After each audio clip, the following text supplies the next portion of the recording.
laggy tonight because of the storm. Yeah. What's up, everybody? Welcome to Pre-Show. Taylor is having some massive weather, like hail and 60-mile-per-hour straight winds. Well, knock on wood, my internet seems to be okay for now. But okay for now. But this is a guy who, even on a clear day, sometimes has a bad internet connection. You know what you can do is go fuck yourself. Oh, we'll have a really fun segment one, free comic book day, and a movie. I didn't see it, but I know all the spoilers. Really, really light on the news this week. Just a couple of things. Jim Lee and Jonathan Hickman. And then some food news. Oh, there's Dave finally. I was about to say, I was sure it was a Dave week this week. I thought it was a Dave week too. Hello, can you hear me? He may be having some poor internet as well, but yes, we can hear you. Okay, so the issue has been resolved from last week then. Oh, wow. Thank you for that update because we were all concerned about your terrible audio. Oh, hey, Dave, did you go see Guardians? I did. Oh, hell yeah. Have something to talk about on segment one. But that'll be fun. Anything else we should add to the agenda? What's on the agenda? Not much. Hey, Don, thanks for stopping by. Don. We appreciate it. Hi. We appreciate it. Man, what an artist. You're going to have to do. It's better than I can do. Icons for all of us. Just kidding. I'm just joking. But yeah, you'll just have to be surprised, Dave. If you want, to know what's going on, you just got to get here earlier. Well, I was trying to get my cat in her room so I could record. Well, go ahead. Is your cat batting? Yeah, the cat is batting the mic. She's like, I want to be on the show. Mic, yeah. I want to be on the show too. A bunch of goddamn nerds. Nice. Nerds! Comparable. Nerds. Such a good man. Oh, nice.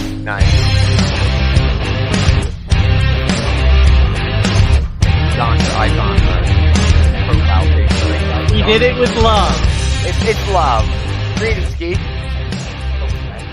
Another episode of This Geek and Comics Outright Geekery's comic book shit talk show. Shit talk show. Golden Taylor, A.K. David, hanging out, having a good time. I guess we'll start with Guardians, since you guys have so much to talk about, and then we'll get into Free Comic Book Day.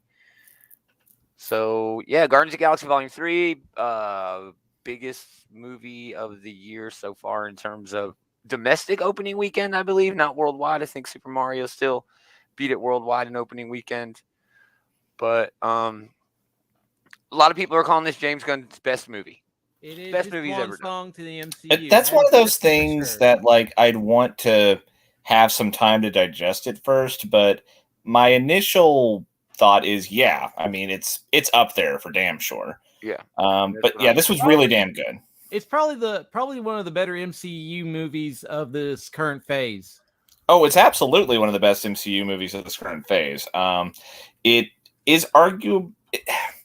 Again, I'd have to sit and think, let time pass before I say whether I like this one better than the other Guardians movies, or where I'd rank it in all the MCU movies.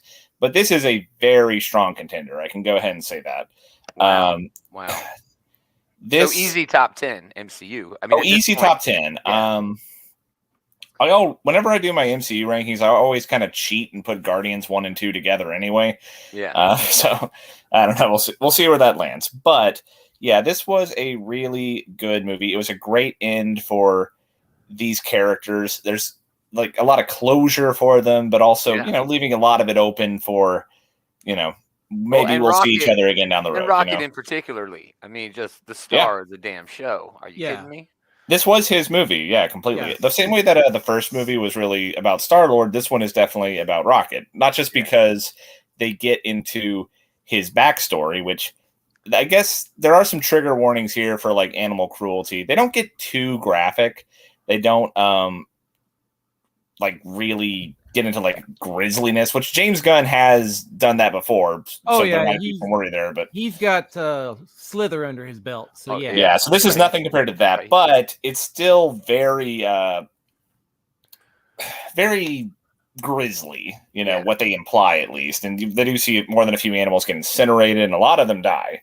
Like he blows and up. it's not like Counter Earth Rocket. and Rocket everything, yeah. alluded to that in the previous movies. You know how he was a tortured person. They really had to sell that. You know, in They order did, for they us to did. buy into his tortured past. Yeah, for sure. And that's another reason why this is really Rocket's story, is because we really get a great resolution to his overall character arc. Mhm. Like one of the strengths of a shared universe like this is you get to see not just 3 movies here, but several. You know, the Guardians have appeared in Endgame, they've appeared in Infinity War, they've appeared here, there, and everywhere. And over the course, I mean, Rocket. You going back and watching the first movie now, you can absolutely get why he is such a fucking asshole. Yeah. The only person in his life. Animal. Yeah, the only person in his life is Groot, really. But then, like in the second movie, he's lashing out, kind of refusing to become, part of a group. He's refusing to have like a relationship. Yeah. Andy chimed in on the chat. He was going to be here tonight, but his daughter is crying her head off. Well, I hope she's okay, on the man. show. Yeah, she was on the show last week. She's like, I want to be on the show. Oh well. No, just kidding. Best scene where they were the Teletubbies. Wonderful. I thought this was more like Pac-Man. Oh yeah, there you go. I was getting Power Ranger vibes. Oh, there you go. Yeah, we all have our different angles on that. I went. Well, I guess Turtle. With I guess immature comedy. I guess. Yeah. I guess color scheme wise, I guess the Turtles are the closest we get here. Oh yeah, even with. But no purple. Nah, never mind. Oh yeah, there's no purple, but. Well, whatever. Doesn't Teletubbies have a blue one? They have a purple one and a pink one, I think, right? Oh, but they do have the other 4 colors, right? Man, I don't know. There's only 4 Teletubbies.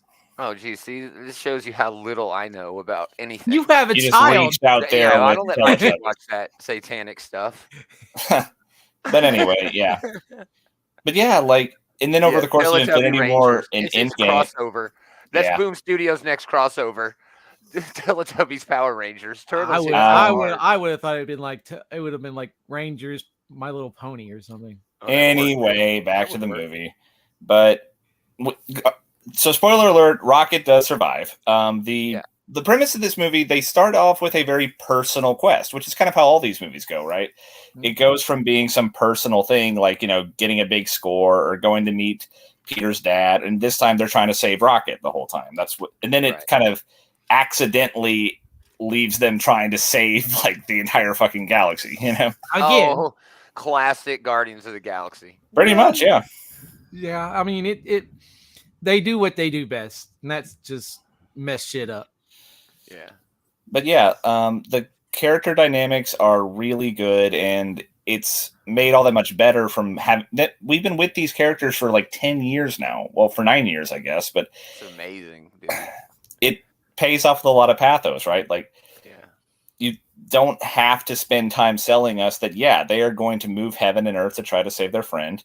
And the way that the movie ends is pretty much just, how is the group going to dissolve? None of them die, but like they all go their separate ways. And it's a really powerful moment. And we still have a group of Guardians. We still have a group of Guardians. We still have a new group of Guardians. The weakest thing in the movie, the whole thing, was Adam Warlock. I mean, if you wanted Adam Warlock from the comics, that is not what we got. This Adam Warlock is a dum-dum. He is. Well, they kind of explain it in the movie that he was let out of his pod early. Yeah, let out of his pod early. So he's got the mentality of like a kid. Oh well, that's an interesting angle, though. That being said, I don't give a shit about Adam Warlock, so that didn't bother me. I heard it was all about the other villain, High Evolutionary. It was. Really. Oh sure, Adam Warlock is definitely the he is the inciting incident. They sick him, and he's very powerful. He shows up and he's wrecks like everyone's shit. Level powerful too. I don't know if he's that strong, but he did lay out Rocket, and that's how the movie gets started. Yeah. And they have to go to the High Evolutionary's homeworld to counter Earth. I don't know if he's actually from there.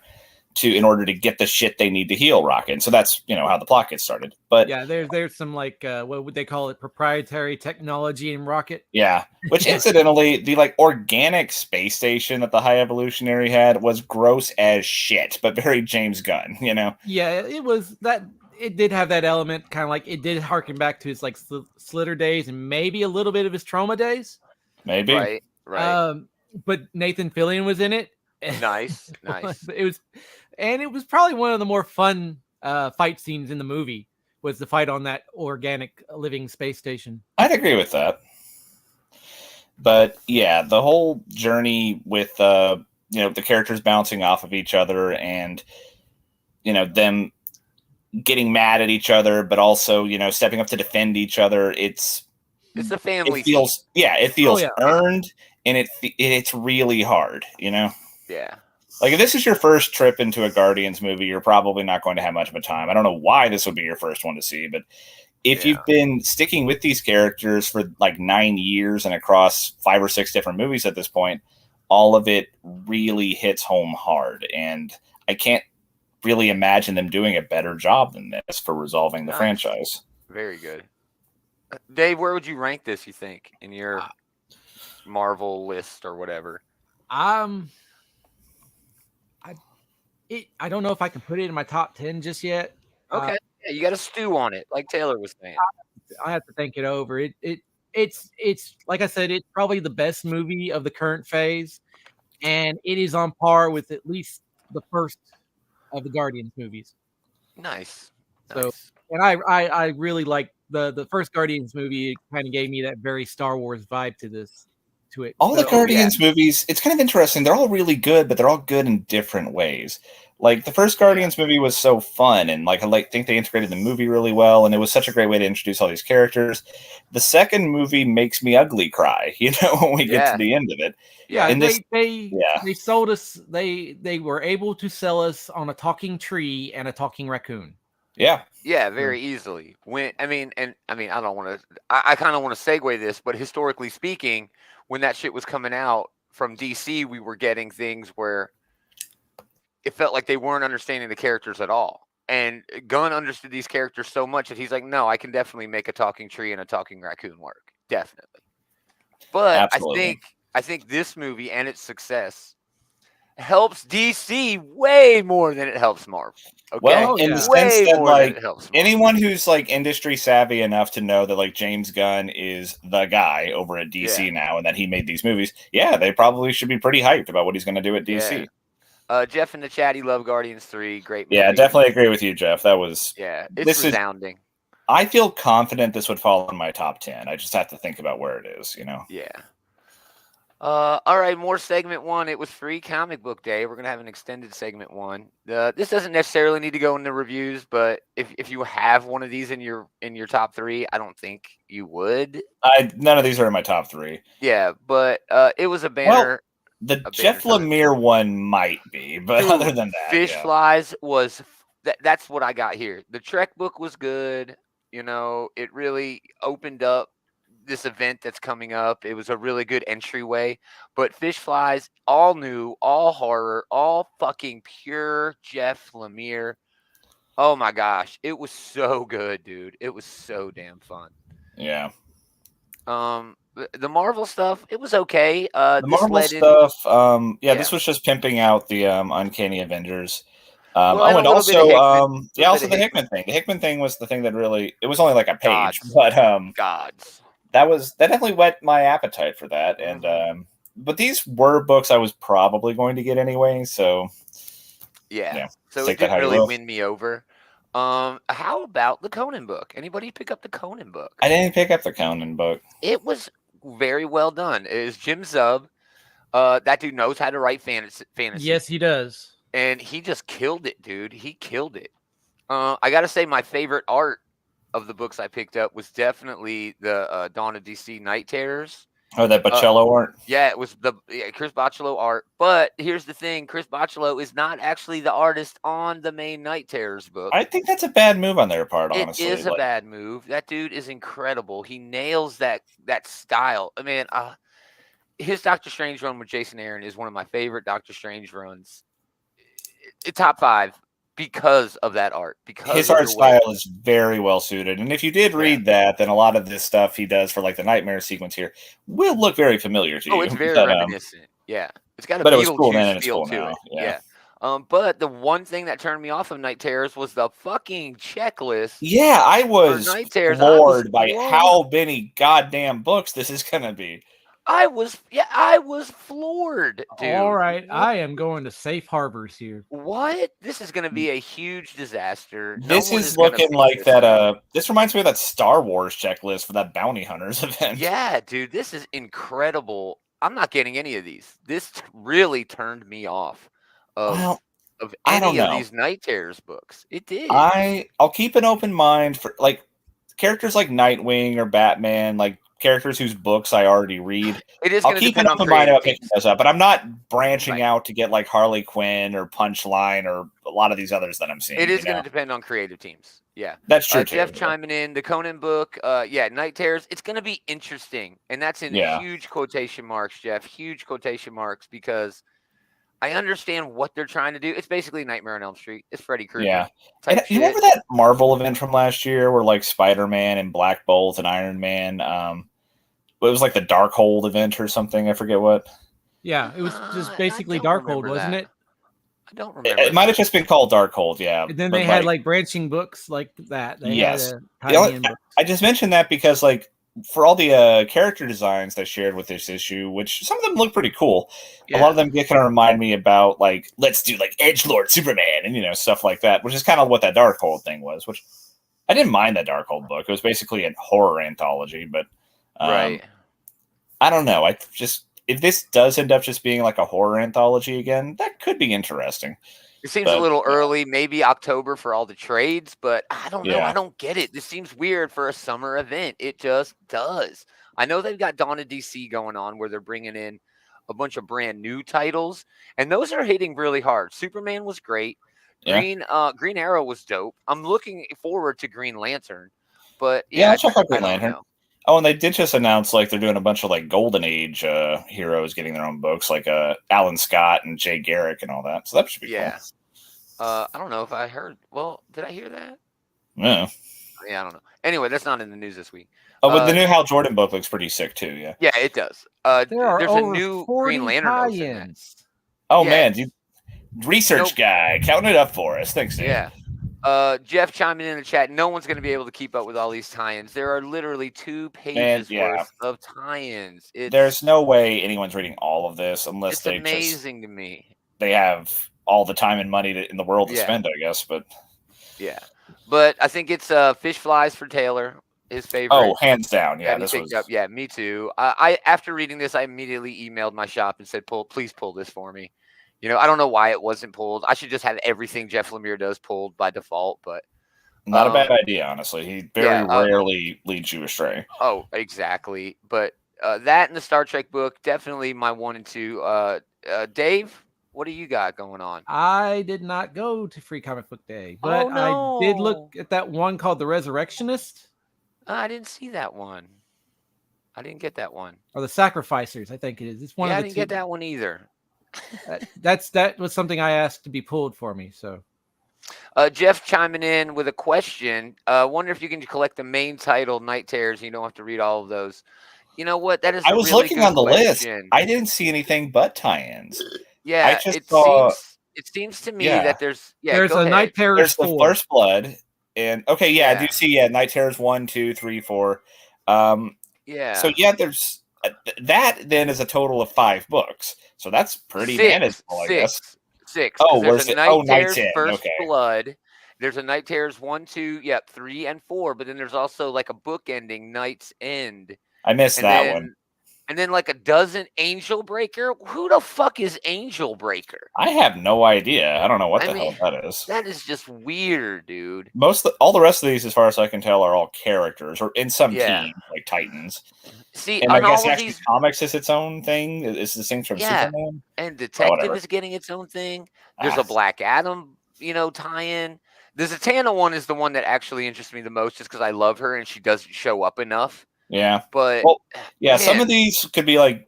There's a bunch of characters that I already read anyway, so I'll consider getting those. And some fun characters like your Zatannas.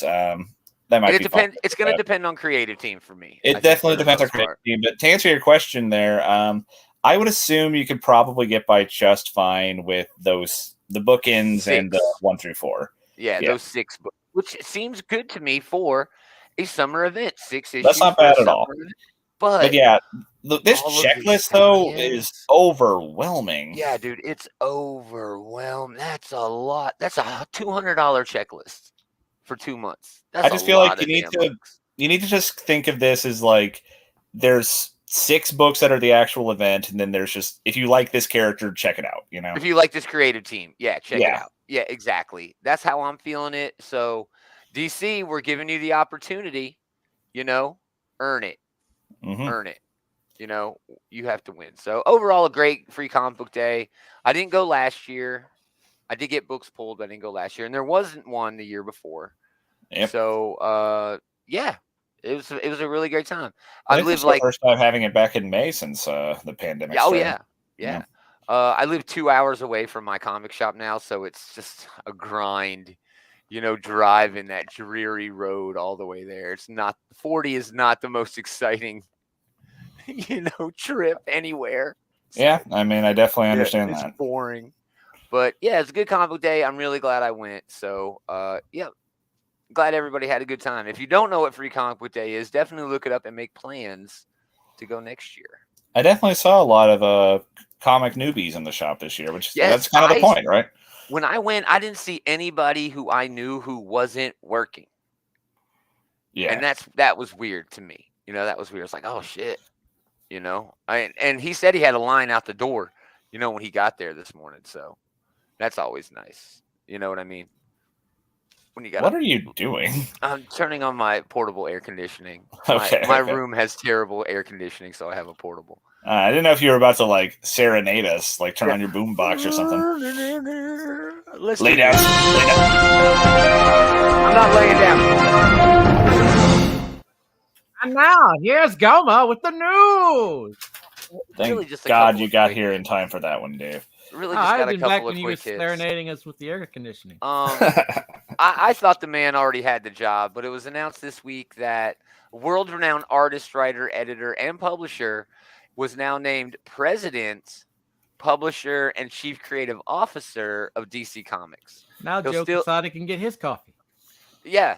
I thought he was already all of these things, which just shows you how dope I forget Jim what Lee his is. official title was before, but yeah, I guess it's weird. He was already definitely a big part of DC's going ons. Yeah. Oh, right. yeah. This is not even the most interesting part of this news. I learned the most interesting thing about this amazing man. So he's still going to report to Pam Lifford, who is the global brands president over at WB. His primary duties are going to be to lead creative teams.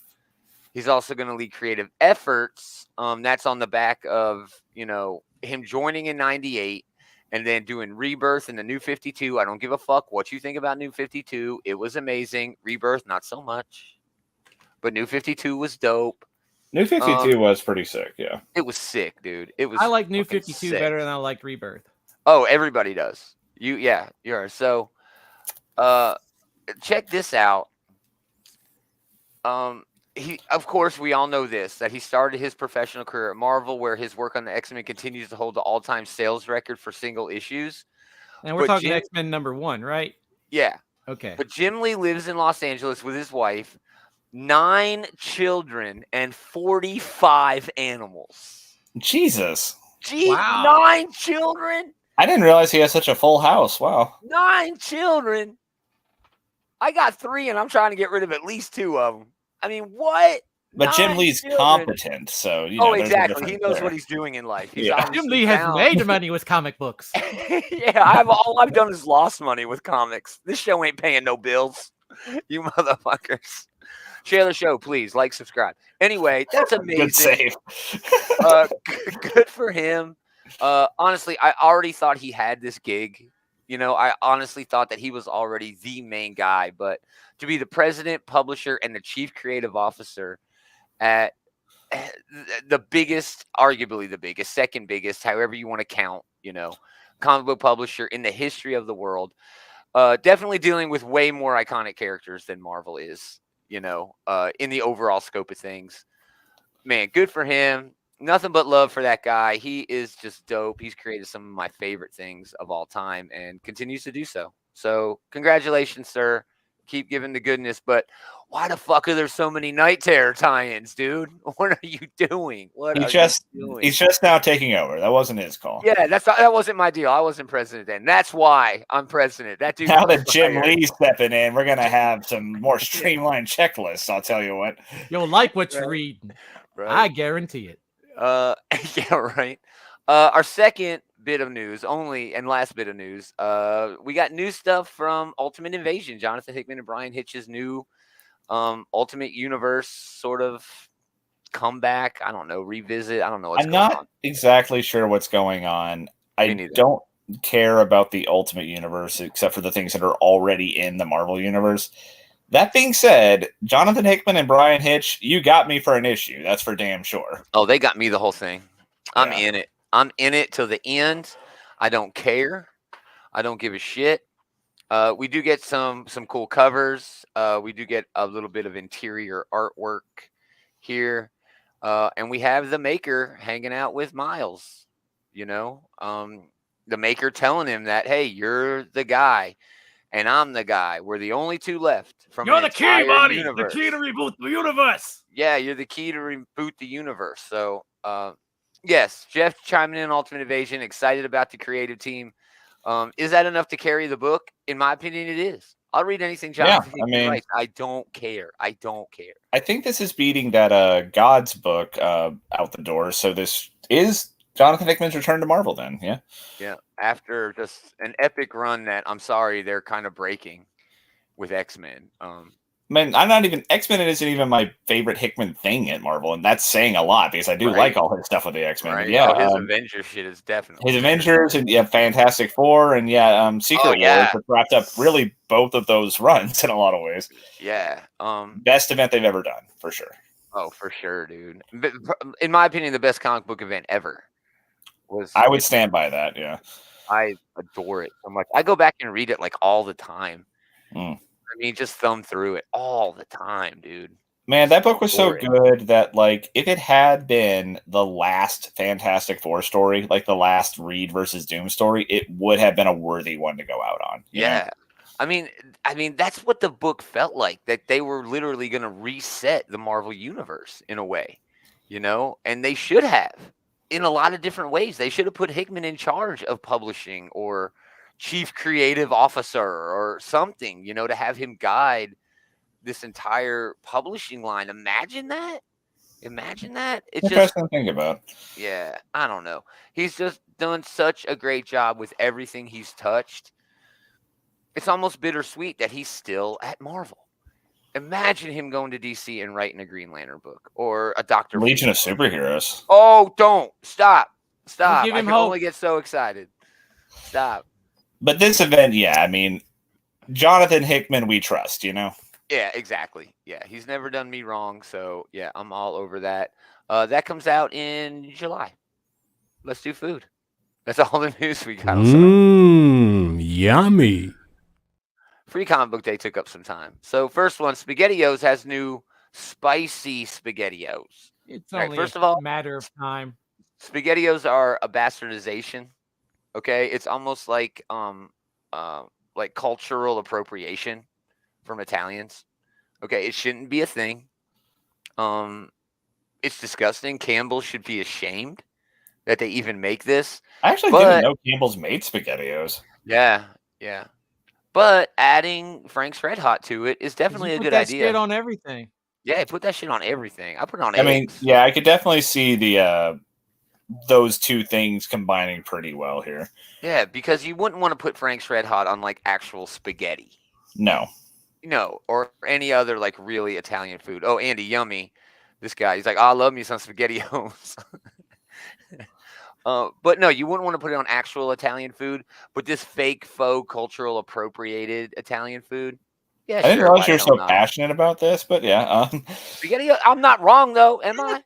I don't think it's entirely cultural wrong. appropriation. Yeah, I think maybe that it overboard, was something that they developed for World War II to have canned food on the front lines. And, I always just and thought then of they this as turned around like, and made it into something for kids.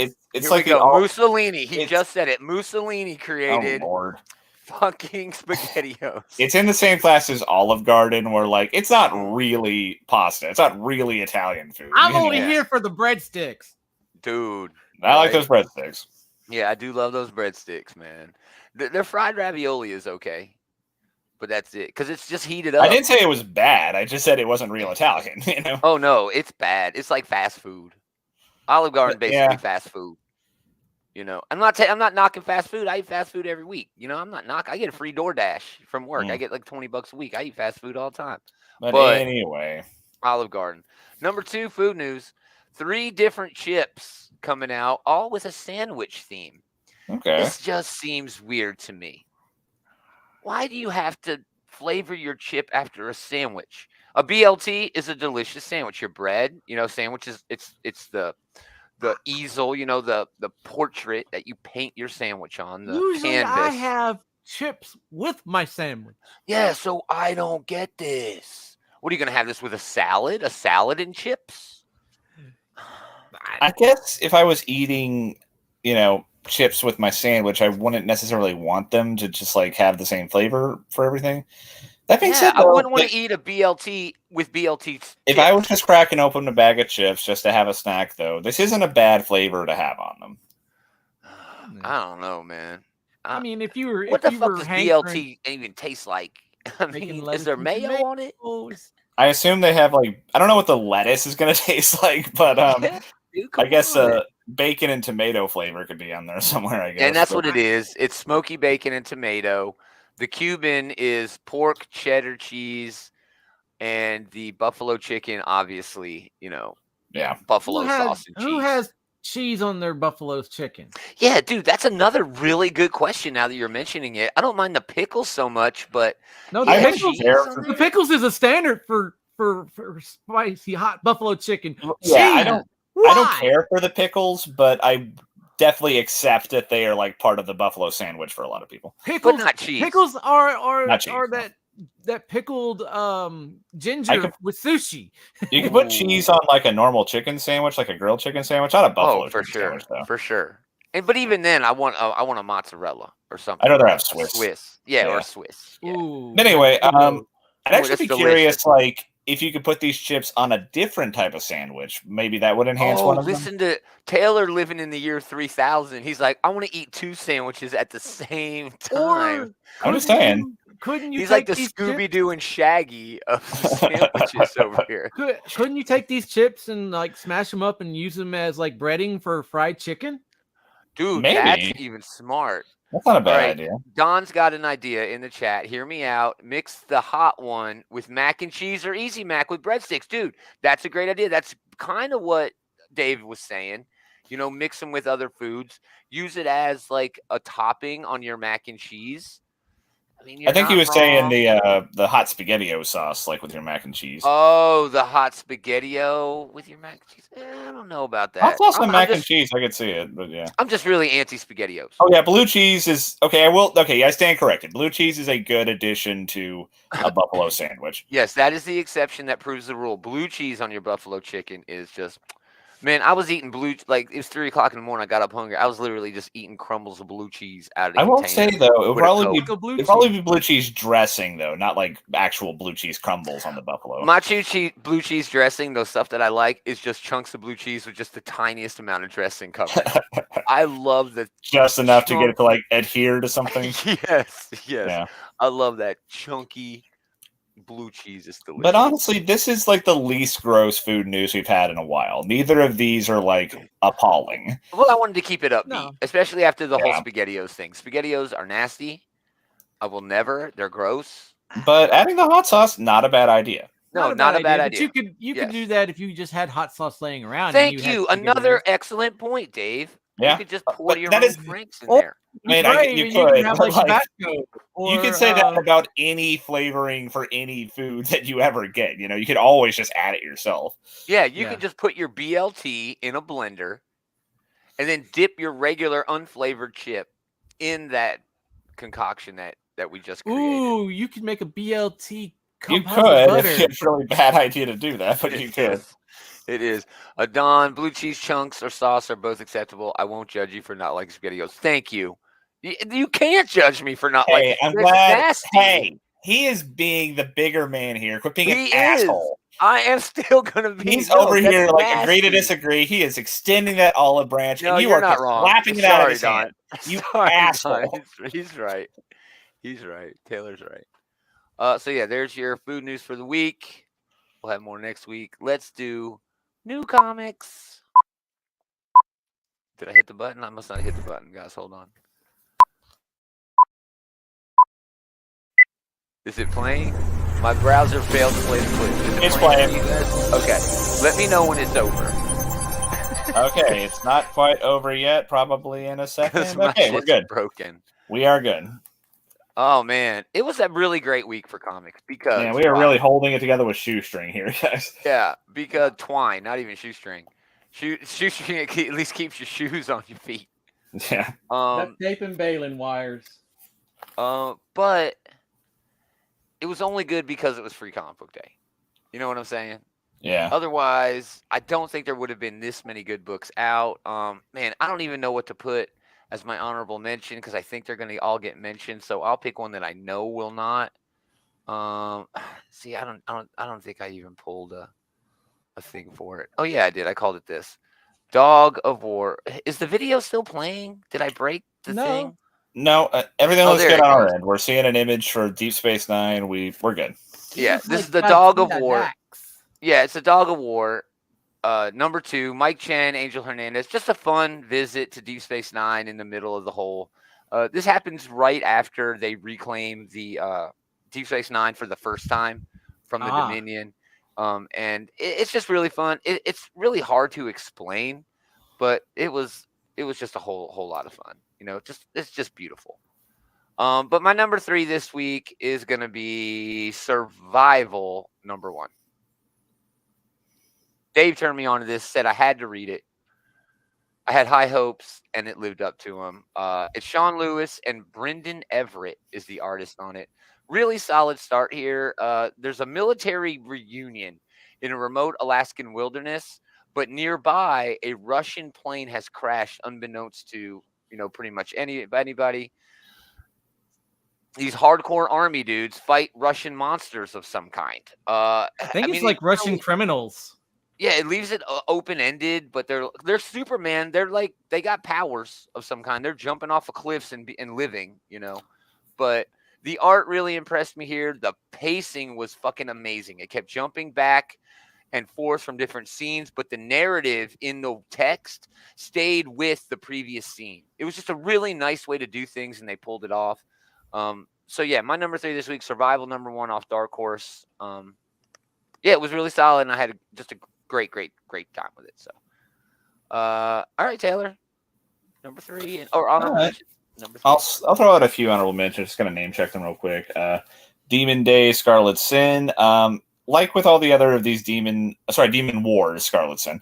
Yes. But yeah, like all these other Demon Day / Demon Wars books, this is an art book first and foremost. You get a lot of really cool yokai and stuff being drawn by Peach Momoko.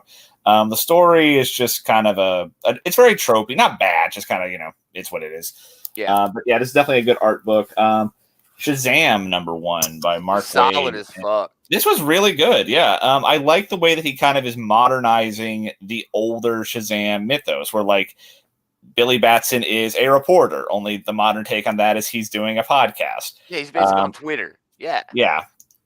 But yeah, he's bringing in a lot of the old, like Fawcett days, Captain Marvel stuff, including the name Captain Marvel. They are bringing that back.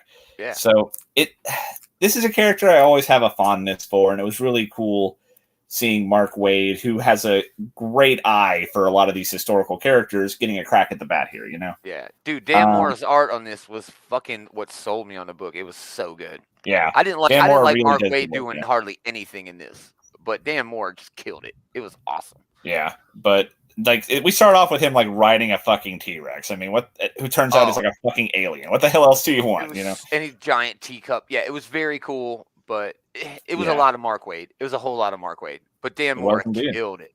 Indeed. Immortal X-Men number 11.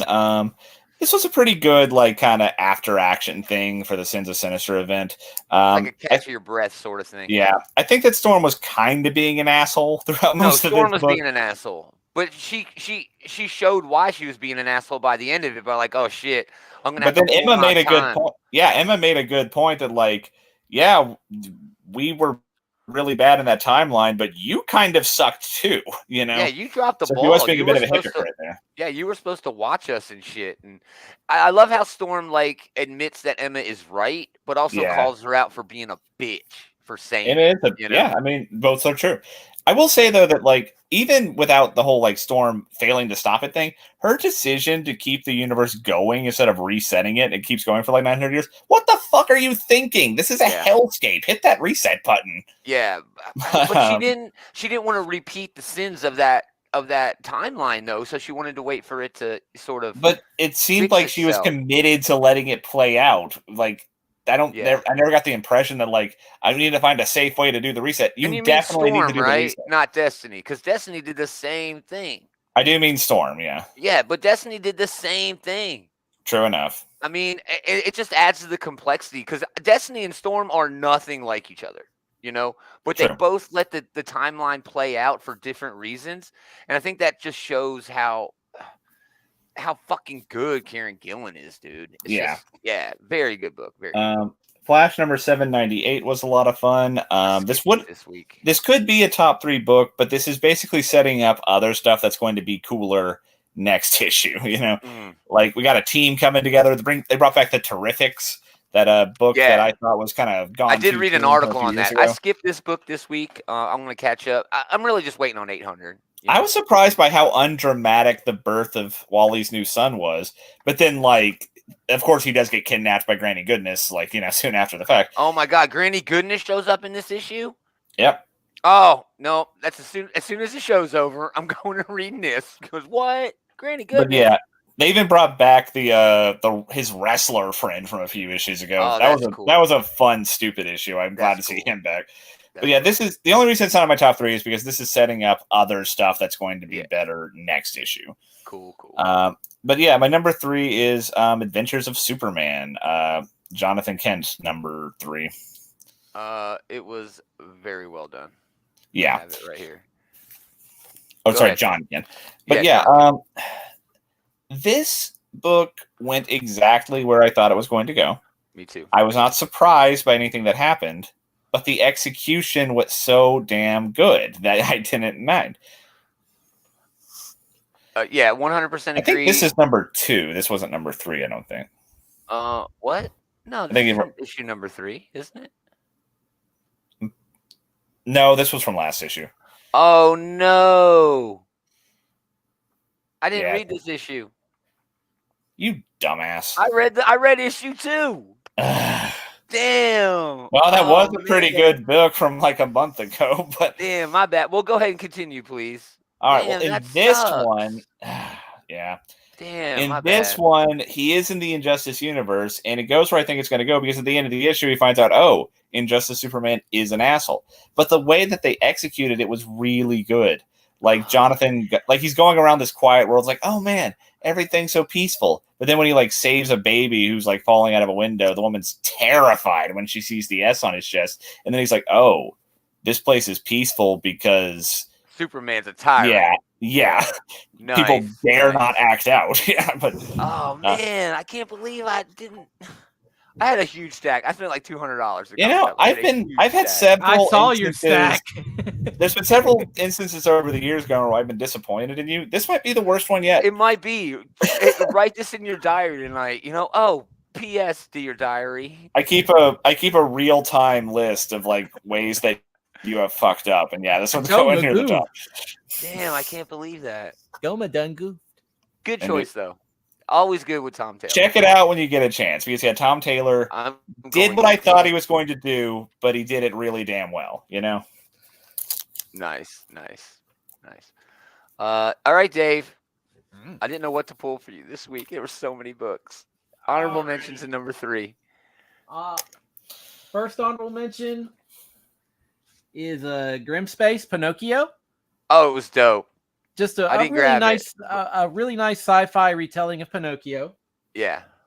Frank Martin writing that. Who's on the art on that? The art was Boilerallo. Yeah.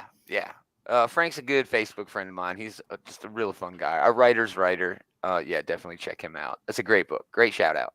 All right. My next honorable mention is Animal Castle, Volume 2, Number 1. Good call. Just More of the same. the Same was revolution. awesome. The revolution will be televised, Yeah, right. hopefully. And my other honorable mention is Lamentation Number 1. Yeah, it was good. Um, Pull that one up. I know when we did the preview show, I said it sounded like it was like Colin Bunn doing Phantom of the Opera. It is. It is, but there's like another supernatural element where they're in this mysterious theater house that won't let them leave until the play is performed. Yeah. So that's an interesting twist that I did not expect. Yeah, it's very well done. But it's Cullen Bunn doing horror. Yeah. So, duh. He's the king of that shit. And my last honorable mention is going to be Survival Number 1. Yeah, called that out earlier. Very well done. Good book. I kind of thought, I didn't think they were super. He jumped off a cliff and was okay. Rambo jumped off a cliff and was okay. He wasn't okay, though. He had to stitch himself up with his super knife. You know. But I'm not sure. I don't think these are Russian military. I think these are Russian criminals. I don't know what they are. I don't know what they are. They learn. They are killing people very quickly, though, and very well. Yeah, they're very good at it. They're very good at it. My number 3 book this week is Peacemaker Tries Hard. Yeah, very funny book. Very funny book. I love the fact that he's got this pet now, and the pet's the whole reason why the villain of the story has decided to recruit him. But like nobody knows who Peacemaker is, and they're like, when they find out, like he will do anything for peace, even kill somebody. Has the audacity to ask, "We eat poop for peace?" He's like, I don't see how that would help, but if it did, yeah, I'll do it. I'll do it. This is great, but all this now, this Mr. Brain, I believe it is, or Dr. Brain. I think it's just a villain Brain. I'm not I think familiar it's just with. the Brain. But he has kidnapped Peacemaker's dog, who is named Bruce Wayne because he's a black pug with a white patch on his chest. It looks like a bow tie, so they named him Bruce Wayne because he's a classy boy. And now he has to go get the genetic material of Deathstroke. Yeah. He's like, oh, shit. Deathstroke. I think it's Deathstroke. Is it Deathstroke? Oh, yeah, no, you're right. Deathstroke. Sorry. The like Slade Wilson character. Yeah, Yes. there's way too many. Yeah, that's Deathstroke. Yeah, Deathstroke. Homer, Mr. you Brain, suck I tonight. know I'm having a bad night, man. The whole John Kent thing threw me way the, off. the whole thing is Mr. Brain has done the calculations, and since Peacemaker loves this dog so much, he will do anything to get this dog back and succeed. And he has to go recover the genetic material from Deathstroke so that Mr. Brain can clone a body and put his brain in it. It's honestly like John Wick meets Mel Brooks by way of just the dumbest sci-fi tropes you would ever fucking see, dude. That is John Wick gone wrong, I guess I would put it. Yeah, right. Yeah. No, it was a really solid book. I had a good time with it. Just, I don't know. I enjoyed it, so. No, good call out. Next up, number 2, Hairball number 2, Matt Kent, Tyler Jenkins. This series is just great. There's like a monster, demonic, something sort of cat that's almost like this weird hero to this special needs girl who's in an abusive family. But like through this issue, she sort of like turns against the cat. Oh. You know, like, oh no, you're hurting my family. And she does this crazy thing, but the cat don't die.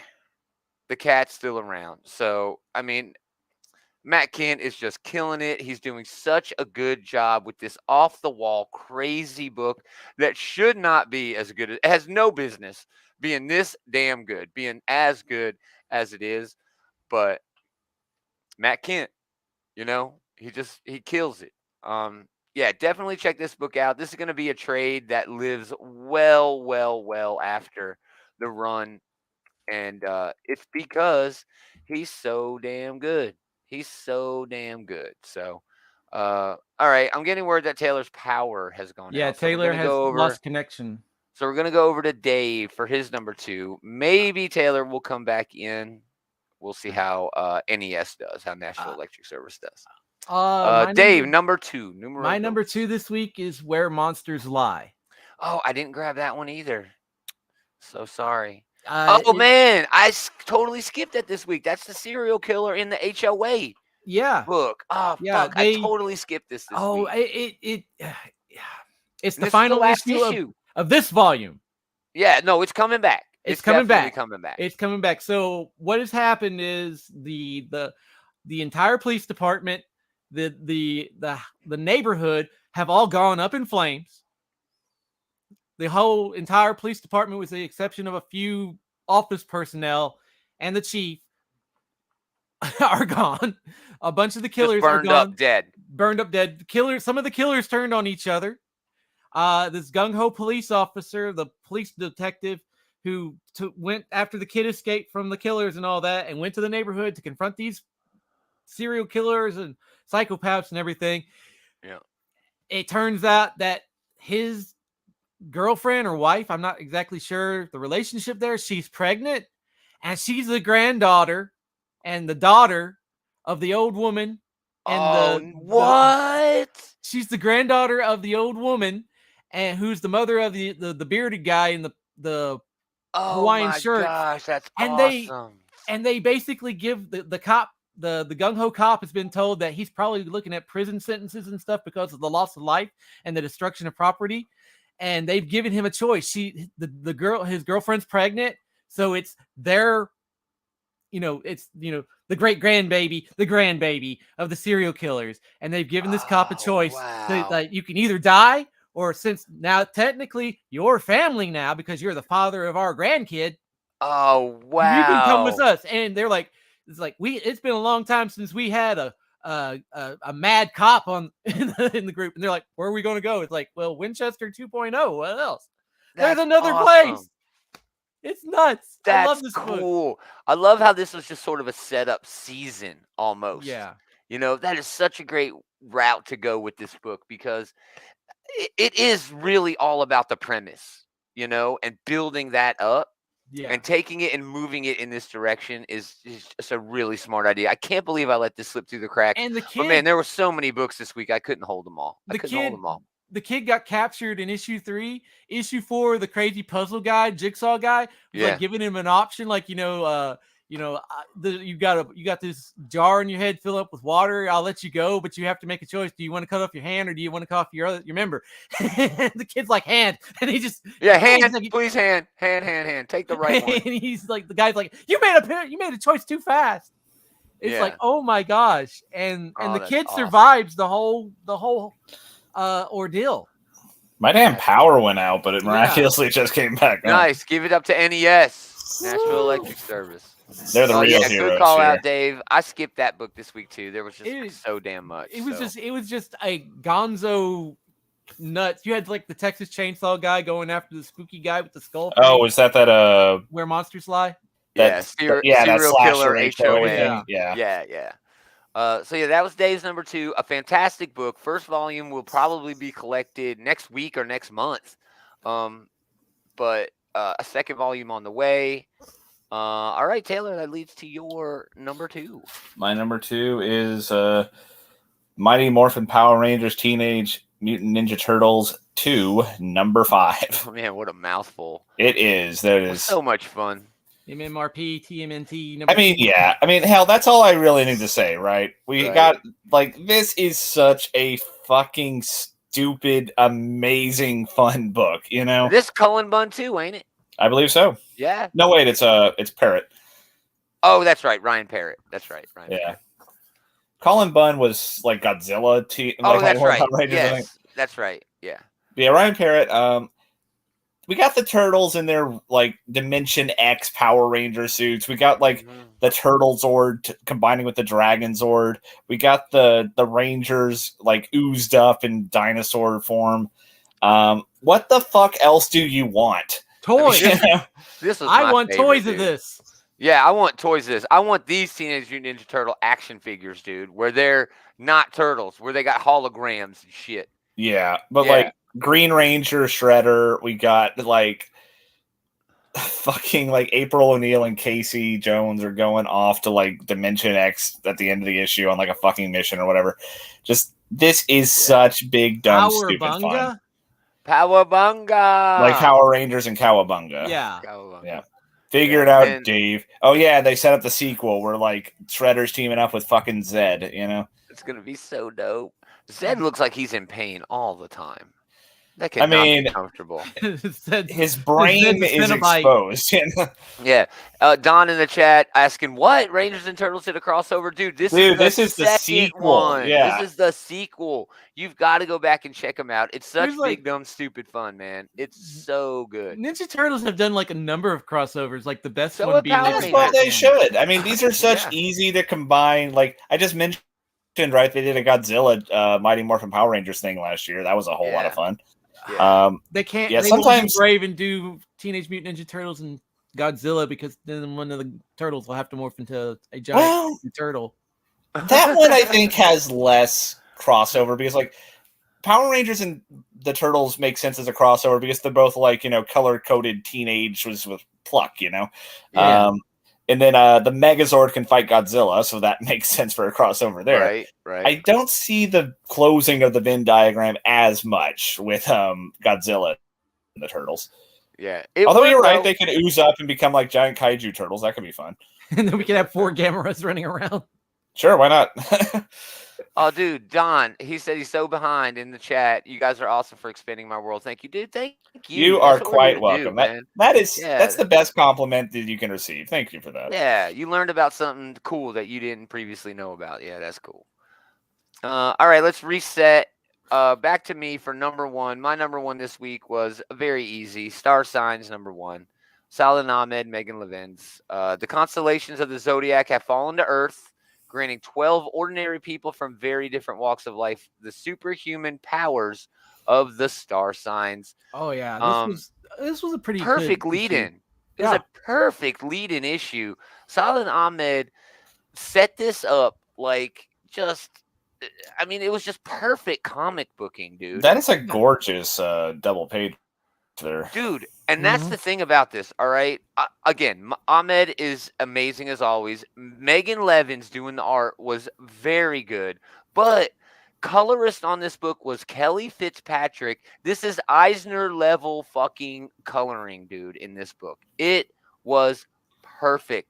The coloring wasn't just good, it was integral to the story in this. And yeah, the comic booking going on in this book was just amazing. I love the premise, and this was just a perfect setup. I mean, there's not really anything else to say. Yeah, somebody finds out they have weird powers. They're trying to figure it out. It's all surrounding this weird thing where scientists, because who really looks up at the sky and says, oh, there's no more, constellations. Nobody's going to do that. They might notice, but it eventually makes news. They hear about it, and she gets like Taurus powers, which are stopping time somehow. It's kind of similar to Sex Criminals. I don't know enough about the Zodiac to know if that's like the me neither. Or not. Me neither. But yes, I was sitting here thinking like, oh, Taurus. Oh, so she's super strong like a bull. I don't know. Yeah, no, she could stop time somehow. And that's so cool. She uses, that is cool. She uses it to like bake cinnamon rolls. Yeah, she did it to make food because it was her job. But yes, the lady she was catering the event to her basically doubled the order on her right as she arrived. Oh yeah, it definitely has those anti-worker sentiments here too, which is boosting up the worker. It's got a real social element. He always does a good job working in like the social commentary into his books. Yeah, for sure. This was a good book. This didn't make my top 3 or my honorable mentions, but I did pick this book up, and it was a very good read. I'm going to be all over that when it's in trade. Solomon Ahmed's got 2 good books going on at Image right now with Star Signs and Terror Wars. Yeah, Terror Wars was cool too. Yeah, Terror Wars was pretty cool. All right, that was my number one. I guess we'll go over to Taylor. My number one was Batman Batman number 135, but Legacy 900. How they actually put both on the issue, which is I think unusual, but that was very brave of them. The point is that this book was a really fun, just like multiversal trip to like all the Batman. whenever they do these like, milestone issues where it's like, let's do a retrospective on the character, it can be rather hit or miss, but this was definitely a hit for me. It was such a fun way to look at the character across so many different media, so many different like eras, so many different interpretations of the character. We see him go into the Dark Knight Returns universe. He hangs out with Arkham Batman. We get to see Adam West for like a hot minute there. That's the one where he gave him the belt, right? In the fucking bat shark repellent was integral to the way that he resolved the conflict at the end, and that was amazing. Yeah. This was Chip is Zdarsky having fun with what he wants to do with Batman. Okay, yes. and I'm so for that. I'm 100% for that because it is entertaining. But also, Chip, you have to write a narrative. You just can't go into your sandbox and play with your toys. You actually have to give us some meat on the bone. And Man, honestly, it was good, but right now disagree. it One thing I doesn't think feel that like is there's any meat on the bone. You're a fool, because like the biggest strength of this was the way that it kind of organically took us on this multiversal jaunt. It made perfect sense based off of the last few issues, what he'd been setting up. No, you're right, but I don't know. There's something missing. There's like a the conversation missing for me. Man, we're just gonna disagree about this one. Just shut up for a minute. For sure. But yeah, the conversation he had with Alfred was, I thought, very heartwarming. It was. It was. I thought that like Selena being such a bitch in this other universe was great. Like, that was a good way to like kick off. Fucking great. Yeah. But yeah, the trip through the different Batman, in the way it was that really good. It was really good. It felt on point, and whoever did the art for this, chef's kiss, because like you're aping a lot of different styles. We got like an Adam West who looks like Adam West. We got doing Frank Miller style for the Dark Knight Returns. We even got like it was a lot of artists on here. Stuff. Mike Hawthorne, Michael Janin, Jorge Jimenez, I think was also in this. Ooh. Yeah, but like they managed to look like Neil Adams. They managed to look like Frank Miller. They managed to look like all these different iconic looks for Batman, and it worked so damn well. We had Mike Mignola, doing the Gotham by Gaslight stuff. Well, it wasn't actually him, but like they aped his style like so damn well. Yeah. So this was such a trip. It was such a treat for fans of the character, to kind of get a little snapshot of the character's history done very well. Yeah, I'm not taking anything away from the book except for just one tiny spice is missing for me. There's just, it feels like Chip's having fun writing this, and I respect that. But it doesn't feel to me like he's putting the same amount of heart and soul into this as he's done in other projects that he's done. And I think that if he can beat that, if he can lift that cap off just enough to get a little bit more of Chip into these books, we will have one of the greatest Batman runs of all time. But he definitely needs to do that. Batman is scarred and tortured, and I think if he leaned into that a little bit more, but he's also got this positive angle to him. Chip Zdarsky has done that with Spider-Man. Chip Zdarsky is doing that with fucking Daredevil. He's doing it. And I just think this book is just missing just a little bit for me. But no, not taking anything away. Just that one little spice. But no, great choice. Great choice. I don't think there's anything else David could choose except this. Go ahead, Dave. Astrobots number one. It was good. I had a good time with it. It was a bit wordy. And I know they're trying to build a world in the first issue. But yeah, Taylor's going to say, oh, here it is, the quintessential, stereotypical. Did you get your copy at least? I did. I got my copy. I read it. It did feel very Transformers-esque. It had a very, it did. You can kind of see like who the Megatron and who the Optimus Prime are going to be. Yeah. In there, but they are, very intelligent robots, maybe AI. Aliens, basically. They're not aliens. They're built by humans, right? I know, but I didn't see a human in this fucking book. The humans are on the ship, the Persephone. Yeah. So it basically is like they have taken over, and I don't know, man. I was kind of lost in all of the exposition of it. Like you said, their world building. Yeah. Right? It didn't dig into the characters as much as I needed it to. But I'm definitely on for the next issue for sure. Oh yeah, but I really enjoyed this. I don't read a lot of Transformers books, but I you could have changed the names a little bit, and this would have been a like great like pre-Cybertronian War book. Oh, 100%. And I just love this. I love this fact that there are like these. There is this like social commentary, this societal unrest kind of bubbling below the surface. You got like worker bots ready to start off like this rebellion. They've taken over. They stole weapons from an armory. You got this administrator who's this big bot on the cover here, who's trying to make sure everything's going smoothly because the first human colonists are arriving to this planet. They've built this. They've built this city, this marvel. What do you call it? A marvel of steel. Yeah, something like that. Machine Marvel and steel. Yes, that's it. That's it. For out of clay on this world for humanity, and finally the humans are arriving. But some of them don't want them to show up. Some of them are like, "What about us?" Yeah, at least that's what it feels. Again, that's my problem with the book. There's an underlying unrest, but we're not 100% sure where that unrest is going to go. And the human element is there, but it's not. I don't know, man. It's not. I don't know. It's not, maybe I'm just overexposed to Transformers and this sort of storytelling because it's stereotypical, quintessential Simon Furman writing Transformers. Basically, that's what he was fucking doing. Yeah. That's what he was doing. Livio Ramondelli was doing the same thing in that book that he did with a bunch of robots.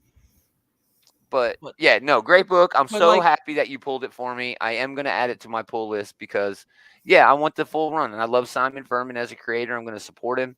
The art was brilliant. I couldn't get any more shots of it. They didn't have good previews pages for this because it's Whatnot Publishing. Well, Whatnot has just been on the scene not that long either. Oh, yeah, they're very new. They're very, very new. But this is a good book for them. Yeah, I would suspect that they literally went to Simon Furman and be like, please do a book. Yeah, there are Armored Core comics. They're not great. You know, they're more promotion for the game than actual comic booking narrative and stuff like that. But yeah, there are Armored Core comics. There are. But I'm definitely on board for this. I'm expecting more from issue 2, but yes, issue 1 was quite good in a way that Transformers was good, but I just felt like I had already read this. But the difference between you and me is I don't read a lot of Transformers. That's things, exactly. So. This should push you, compel you to read more Transformers comics. Awesome. That's it. We finished. Thanks everybody for hanging out. We really appreciate it. If you want more of this kind of thing, stay tuned in. Go visit the Comic Book Bullies. Leroy and Eli do a show every night, Sunday night, talking about pop culture. I'm sure they're going to go way more in depth in Guardians. They're going to talk about I don't even know this week. Probably the writer's strike, stuff like that. Yeah, some of them made the news. Yeah, probably the writer's strike. Definitely Guardians. Yeah. Oh, look at Don. Thank you guys. Thanks for stopping by, man. Yeah, thanks for stopping by, Don. Thanks for stopping by. Yeah, pleasure having us. We'll do this. We're going to be back tomorrow. Come back tomorrow. We're going to do another show where we talk about all of the new comics coming out this week. Jeff, great show, fellas. Thanks, Jeff. Thank you. So appreciate it. Thank you so much. Yes. Thanks. But yeah, come back tomorrow. Yeah, this Friday is when Tears of the Kingdom comes out, the new Zelda game, and that's. Oh, right. I can't promise I'm going to tear myself away from it long enough to do the show with you guys. I'm just kidding. I'll be here, but no, I know you'll be here. Even if it's just to say I've just played like 27 hours straight. Yeah. Of Tears of the Kingdom. I'm definitely going to resent you guys the whole time for pulling me away from it. But Oh, look, we earned a fan, Don. Hell Thank you so much. Thank you so much, bro. We appreciate it. Yeah, come back for the Bullies. Come back tomorrow night for our preview show. Come back next week for the show. We do it every Sunday night. Again, thanks everybody for hanging out. We really appreciate it. But most of all, thanks to these jokers for hanging out with this joker. Always a pleasure. We are going to do it again next time. Same geek time, same geek channel. Were you doing like the Dr. Evil Pinky thing just now? If we stop swearing on the show, we might start making money. Whatever. I haven't seen anyone do that in like 15 years.